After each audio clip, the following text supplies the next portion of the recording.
पसायदान हे ज्ञानेश्वरीच्या विवेचनाला आलेलं एक अमृत मधुर असं फळ आहे. भगवद्गीतेचे 18 अध्याय आणि 700 श्लोक, त्यावर 9000 ओव्यांचं भाष्य ज्ञानेश्वरांनी लिहिलं. पसायदानच्या 9 ओव्या म्हणजे त्या 9000 ओव्यांचा काढलेला सारांश आहे. आता विश्वात्मके देवे, पसाय म्हणजे प्रसाद, हे प्रसाददान ज्ञानेश्वरांनी मागितलेलं आहे विश्वात्मक देवाजवळ. प्रसाद शब्द सुद्धा चांगला आहे. प्रसादे सर्व दुःखानां हानिरस्य उपजायते. अंतःकरणाची प्रसादता, अंतःकरणाची प्रसन्नता, अंतःकरणाचा प्रल्हाद, हा त्या प्रसाद शब्दाचा अर्थ. पण ज्ञानेश्वरांनी त्याचा वापरलेला जो मराठी पर्याय आहे तो अधिक आस्वाद्य आहे, पसाय.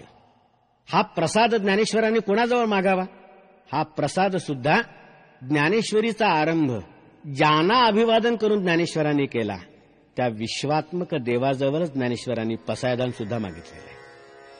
आता विश्वात्मके देवे येणे वाग्यज्ञे तोषावे. इतके दिवसपर्यंत 9000 ओव्यांचा हा वाग्यज्ञ केला.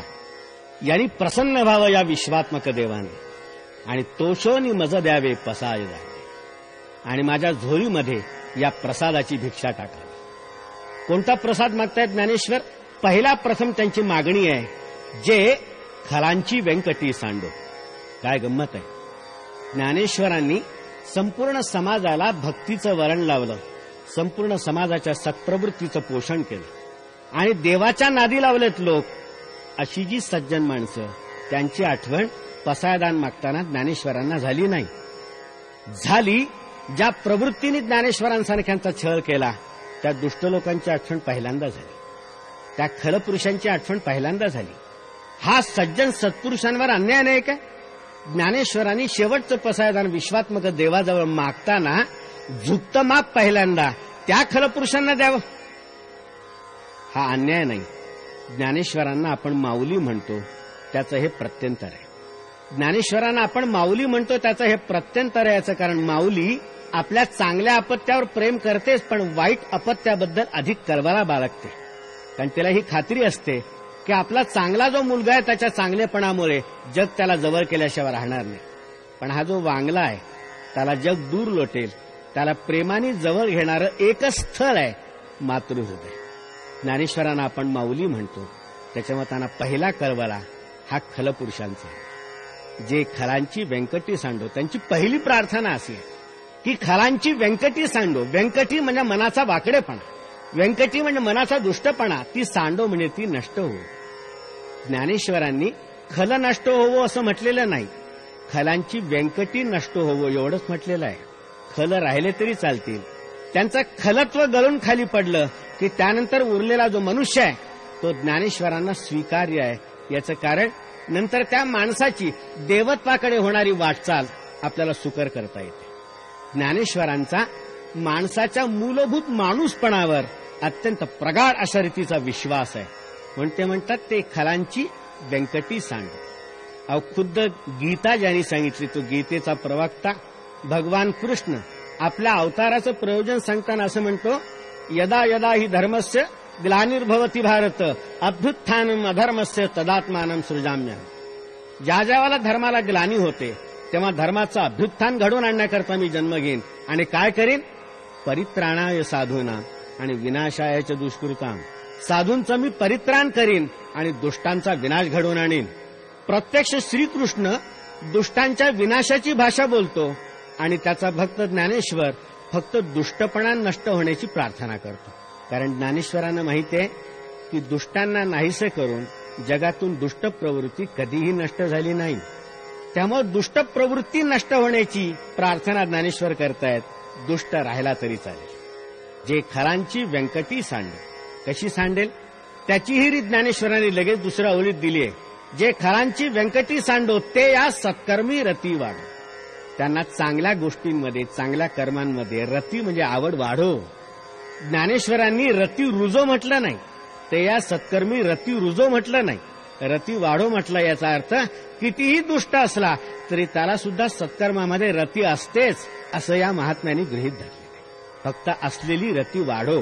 चांगल्या गोष्टींबद्दलची आवड वाढली की वाईट गोष्टींकडचा ओढा आपोआप कमी होईल असा त्याचा सिद्धांत आहे. म्हणून तो म्हणतो जे खलांची व्यंकटी सांडो ते या सत्कर्मी रती वाढो आणि मग भूता परस्परे जडो मैत्र जीवाचे. एकदा दुष्टपणा नष्ट झाला आणि दुष्टांना सुद्धा चांगल्या कामामध्ये रममाण करून सोडलं की मग आपोआप जगातले सगळे जीव मात्र परस्परांवर प्रेम करायला लागतील. जगातल्या जीव मात्राचं परस्परांमधलं सख्य वाढावं असं स्वप्न ज्ञानेश्वर पाहतायत. जीव मात्रांचं पाहतायत, प्राणी मात्रांचं पाहतायत, केवळ मनुष्य मात्राचं नाही. ज्या काळात ज्ञानेश्वरांचा हा पसायदानाचा हा उद्गार आपण उच्चारतो त्या काळात खुद्द माणसाचाच माणसावर विश्वास उरलेला नाही. माणसाला माणसाबद्दल संशय आहे, माणसाला माणसाबद्दल अविश्वास आहे, माणसाला माणसाबद्दल दुरावा आहे, माणसाला माणसाबद्दल अकारण शत्रुत्व आहे. अशा काळात ज्ञानेश्वर संपूर्ण जीवमात्रामधलं मैत्र वाढीला लावण्याचं भव्य स्वप्न आपल्यासमोर ठेवत आहे. भूता परस्परे पडो मैत्र जीवाचे, दुरिताचे तिमिर जावो विश्व स्वधर्म सूर्य. दुरित म्हणजे पाप, याचा अंधार नाहीसा हो. पापाला त्याने अंधार म्हटलंय, याचा अर्थ पुण्याला उजेड म्हणायला पाहिजे. अंधार नाहीसा कसा होईल? सूर्योदय झाल्याबरोबर अंधार आपोआप नाहीसा होतो. अंधार नाहीसा करण्याच्या वेगळ्या प्रक्रिया नाहीत, अंधार नाहीसा करण्याचा वेगळा कार्यक्रम नाही. सूर्य प्रगट झाला की अंधार आपोआप नाहीसा होतो. दुरितांचे तिमिर जावं, जगातलं पाप नाहीसं व्हावं, जगातलं दुराचरण नाहीसं व्हावं, त्यासाठी काय करायला पाहिजे? विश्व स्वधर्म सूर्य पाहू. कोणता सूर्योदय ज्ञानेश्वरांना अभिप्रेत आहे? स्वधर्माचा सूर्योदय. प्रत्येकाला आपापल्या धर्माचं ज्ञान झालं, प्रत्येकाला आपापल्या धर्माचं भान आलं की तो स्वतःचं कर्तव्य बजावत राहील. आपोआप पापाचरणाकडचं त्याचा कल कमी होत जाईल. पाप कर्म हे माणसाचं स्वाभाविक कर्म नाहीये, हे नियत कर्म नाहीये. ज्ञानेश्वरांनी म्हटलंय विश्व स्वधर्म सूर्य पाहू. स्वधर्माचं ज्ञान आणि स्वधर्माचं आचरण हा सूर्योदय, आणि या सूर्योदयामुळे आपोआप पापाचा अंधार नाहीसा झाल्याशिवाय राहणार नाही. आपला धर्म ओळखणं आणि धर्माचं पालन करणं हे ज्ञानेश्वरांना अभिप्रेत आहे. आपला जो धर्म नाही त्याचं पालन करण्याचा मोह होणं हा परधर्म आहे. आणि गीतेने म्हटलं होतं स्वधर्मे निधनम श्रेयः परधर्मो भयावह. धर्म कसा ओळखायचा? धर्म कसा ओळखायचा? प्रत्येकाचा धर्म त्याच्या जन्मापासूनच त्याची सोबत करत असतो. बाई ही बाईच असते, पण ज्या क्षणी ती आई होते त्यावेळी तिच्यामधला मातृधर्म प्रगट होत असतो. त्याचं आचरण हे तिच्याकडनं अपेक्षित असतं. ते सोडून इतर कुठलाही मोह तिला झाला तर त्याला पापाचरण म्हणता येईल. आम्हाला जगातल्या दुरिताचा अंधार नाहीसा करायचा आहे आणि स्वधर्माकडची त्याची प्रवृत्ती आपल्याला वाढवायची आहे. दुरितांचे तिमिर जावं विश्व स्वधर्म सूर्य पाहू, जो जे वांछील तो ते लाहू प्राणी. केवढी भव्य अपेक्षा आहे, केवढी भव्य आकांक्षा आहे. जो जे वांछील तो ते लाहू प्राणी जात. ज्याला ज्याला जे जे हवं असेल ते त्याला मिळू शकेल. ज्ञानेश्वर असं आश्वासन आपल्याला देत आहे. जी कोणती तुमची इच्छा असेल आणि अभिलाषा असेल ते पूर्ण होण्याचं आश्वासन हे महापुरुष आपल्याला कशाच्या बळावर देत आहेत? त्याच्या अगोदरचा संदर्भ आपल्याला पाहायला पाहिजे. भूता परस्परे पडो मैत्री जीवाचे. भूतांना परस्परांबद्दलचं मैत्र उत्पन्न झालं तर ज्याला जे वाटेल ते मिळाल्याचा आनंद लाभल्याशिवाय राहत नाही. पण त्याच्या अगोदर परस्परांमधलं मैत्र वाढायला पाहिजे. त्यामुळे आपोआप तुमचीही वृत्ती विशाल होते आणि ज्या गोष्टी आपल्याला मिळायला हव्यात त्या इतरांना मिळाल्या तरी आपल्यालाच मिळाला इतका आनंद तुम्हाला होतो. ही वृत्ती विशाल करणं हेच या पसायदानाचं मूळ उद्दिष्ट आहे. वर्षच सकळ मंगल. ज्ञानेश्वरांनी त्यानंतर असं दिव्य दृश्य आपल्यासमोर उभं केलेलं आहे. वर्षत सकळ मंगली ईश्वर निष्ठांची मांदी आली. संपूर्ण जगावर मांगल्याचा वर्षाव करणारे, संपूर्ण जगावर कल्याणाचा वर्षाव करणारे असे ईश्वरनिष्ठ लोक दाटी वाटीनं उत्पन्न होवं. एकटा दुकटा नाही, विरळ नाही, ईश्वरनिष्ठांची गर्दी झाली पाहिजे. वर्षत सकळ मंगली, सगळ्यांवर, काहींवर नाही, सगळ्यांवर मांगल्याचा वर्षाव करणारे, आपल्या वाणीनी, आपल्या दृष्टिक्षेपाने, आपल्या कृतीनी मांगल्याचा वर्षाव करणारे ईश्वरनिष्ठ लोक जगामध्ये दाटी वाटीनं फिरोत. अनवरत भूमंडळी भेट तू भूता. अनवरत म्हणजे अखंड, ओघ लागून राहिला पाहिजे त्यांचा. संपूर्ण जगावर मांगल्याचा वर्षाव करणारे ईश्वरनिष्ठ लोक गर्दीनी या भूमंडळावर अखंड उत्पन्न व्हावे. अखंड जगाला अशा लोकांचा लाभ होत जावा. या लोकांचंच रूपकानी अतिशय भव्य असं वर्णन ज्ञानेश्वर पुढे करतो. अशा ईश्वरनिष्ठ लोकांचे मेळावे ठिकठिकाणी मनुष्य मात्राला भेटावेत. अशी ज्ञानेश्वर आकांक्षा का उत्पन्न करतात? ईश्वरनिष्ठ लोक आपल्यामध्ये नाहीयेत, आज ते मेळावे ओसरलेत, अशी इच्छा ज्ञानेश्वरांनी का व्यक्त करावी? याचं दुसरं कारण असं आहे की खरोखर ईश्वरनिष्ठ लोक या जगामध्ये अत्यंत दुर्मिळ आहेत. जे आहेत ते ईश्वरनिष्ठ नाहीत, ते नश्वरनिष्ठ आहेत. माहीत आहे की जे जे नश्वर होणार आहे, क्षणभंगूर आहे, नाहीसं होणार आहे, त्याची आपण लालसा बाळगतो आणि त्याच्यासाठी आपण जीव टाकतो. सत्ता, संपत्ती, सामर्थ्य, शस्त्र यासाठी आपण आयुष्यभर धपापत राहतो. माहीत आहे यापैकी काहीही टिकणारं नाहीये. सत्ता अतिशय बेभरोशाची, आज आहे उद्या नसेल. संपत्ती तर चंचलपणाकरता प्रसिद्धच आहे, आणि शस्त्र हे सगळ्यात बेभरोशाचं. आपल्याला असं वाटतं की सत्ता, संपत्ती आणि शस्त्र, तख्त, तलवार और तिजोरी यापैकी एखादं जरी साधन आपल्याला प्राप्त झालं तरी आपण जगावर स्वामित्व गाजवू शकू. पण हे अत्यंत बेभरोशाचे, अत्यंत बेभरोशाचे. शस्त्र तर इतकं बेभरोशाचं की शस्त्राला स्वतःचं सामर्थ्य नसतं.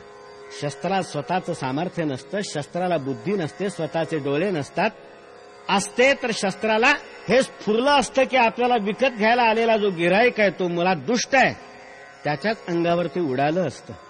जो विकत घेतो आणि त्याला सांभाळतो त्याच्या संरक्षणाची हमी ते शस्त्र देईलच असं नाही. प्रसंगी शत्रूच्या हातात पडल्यावर ते शस्त्र विकत घेणाऱ्यावर सुद्धा चालल्याशिवाय राहणार नाही. शस्त्रामध्ये सामर्थ्य असतंच कुठे? ते असतं ते शस्त्र धारण करणाऱ्या बलदंड अशा रीतीच्या मनगटामध्ये. लुऱ्या पांगऱ्या हातामध्ये शस्त्र गळून पडेल, पण मनगटामध्ये तरी शस्त्र सामर्थ्य असतं कुठे?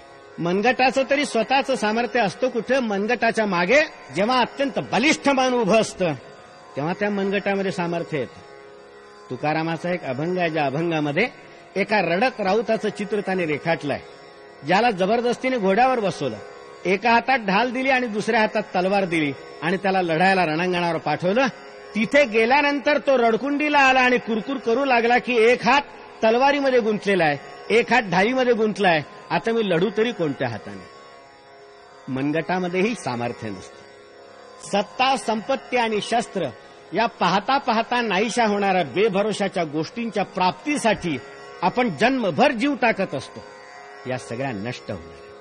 आपण नश्वरनिष्ठ आहोत, जे कधीही नष्ट होत नाही. नाहीसं करण्याचा प्रयत्न केला तरी नष्ट होत नाही, जाळण्याचा प्रयत्न केला तर जळत नाही, कापण्याचा प्रयत्न केला तर तुटत नाही. असं जे तत्व आहे तिकडे आपलं लक्षच नाही, तिकडे आपलं लक्षच नाही. आणि कोणत्या बळावर आपण स्वतःला ईश्वरनिष्ठ म्हणून घ्यायचं? कबीराचा एक दोहा आहे. दोहामधली एक स्त्री अत्यंत देखणी असते.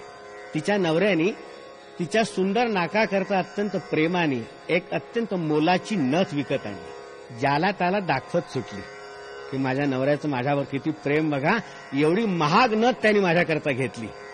कबीर तिची कीव करत तिला म्हणायला लागले की बाई, जिस नाथने नथनी दियो, ज्या तुझ्या नाथाने तुला नथ घेऊन दिली त्याचं इतकं कौतुक जगामध्ये गातेस, पण त्या नथीचं सुद्धा सौंदर्य वाढावं इतकं सुंदर नाथ ज्या जगन्नाथांनी दिलं त्याची तुला आठवण सुद्धा नाही. कोणत्या बळावर आपण स्वतःला ईश्वरनिष्ठ म्हणून घ्यावं? आपण सगळे नश्वरनिष्ठ आहोत. या नश्वरनिष्ठांचं ईश्वरनिष्ठांमध्ये परिवर्तन घडवून आणण्यासाठी ज्ञानेश्वरांचा हा सगळा प्रयास आहे. आता यांचं वर्णन त्यांनी केलंय. कसे आहेत ते लोक? चला कल्पतरूंचे आरब. असे ईश्वरनिष्ठ लोक म्हणजे जणू कल्पवृक्षांचे चालणारे बगीचेच.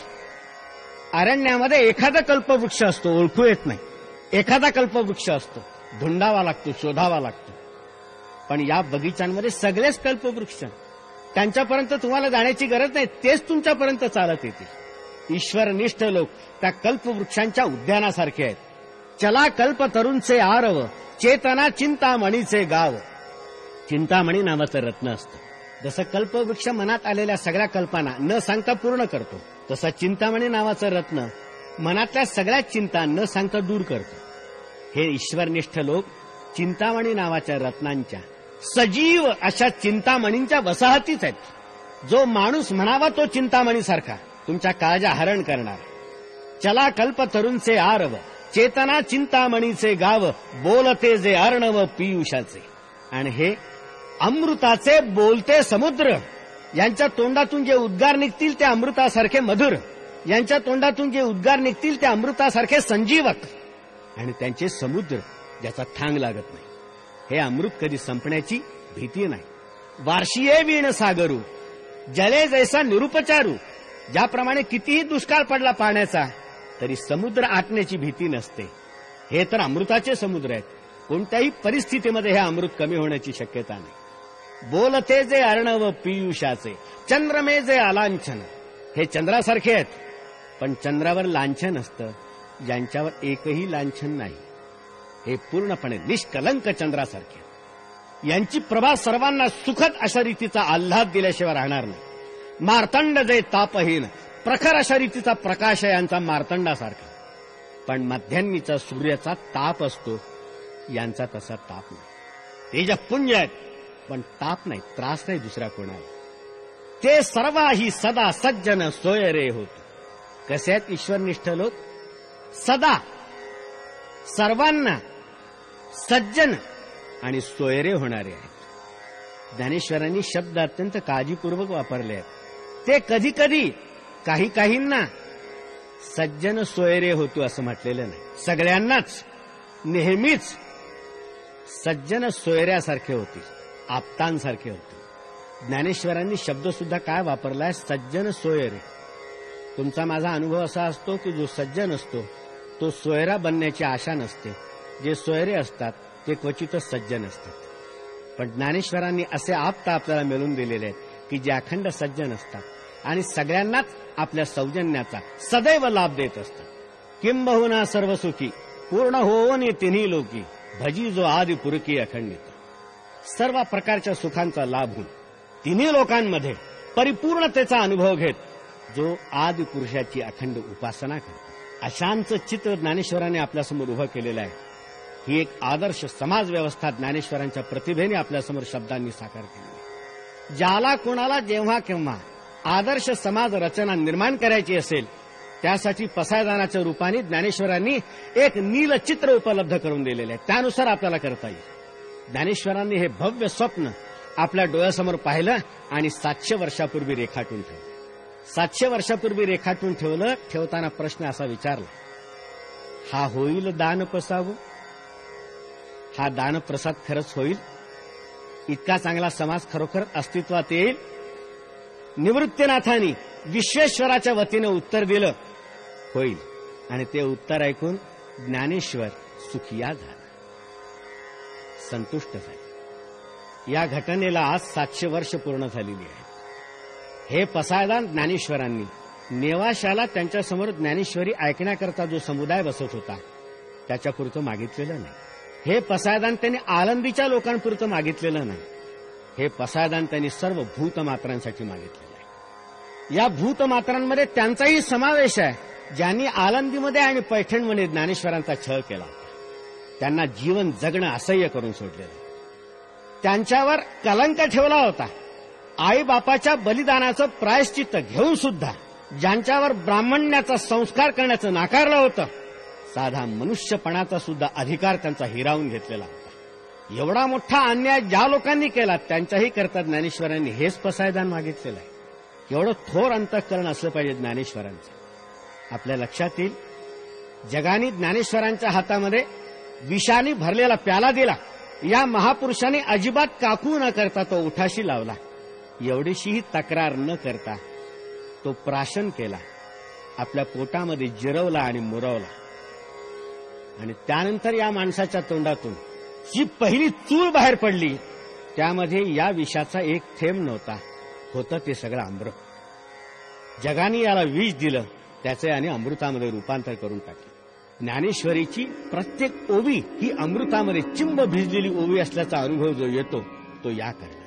आता विश्वात्मके देवे येणे वाग्यज्ञे तोषावे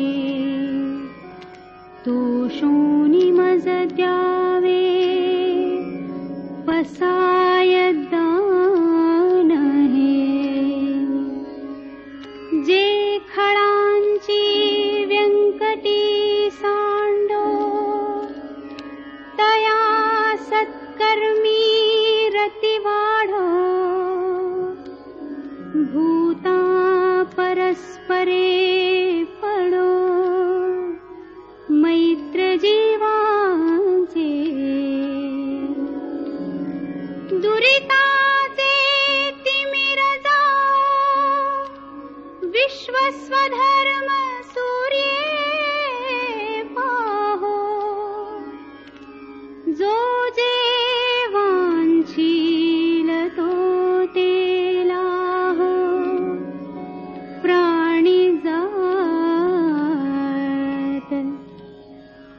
वर्षत सकळ मंगळी ईश्वर निष्ठांची मांदियाळी अनवरत भूमंडळी भेट तू भूता चला कल्पतरूंचे आरव चेतना चिंतामणींचे गाव बोलते जे अर्णव पियुषाचे चंद्रमे जे अलांछन मार्तंड जे तापहीन ते सर्वाही सदा सज्जन सोय रे हो तू किंबहुना सर्व सुखी पूर्ण होनी तिही लोकी भजिजो आदि पुरुखी अखंडित आणि ग्रंथोपजीवी विशेषी लोकीये दृष्टादृष्ट विजये हो आवे जी येथ म्हणे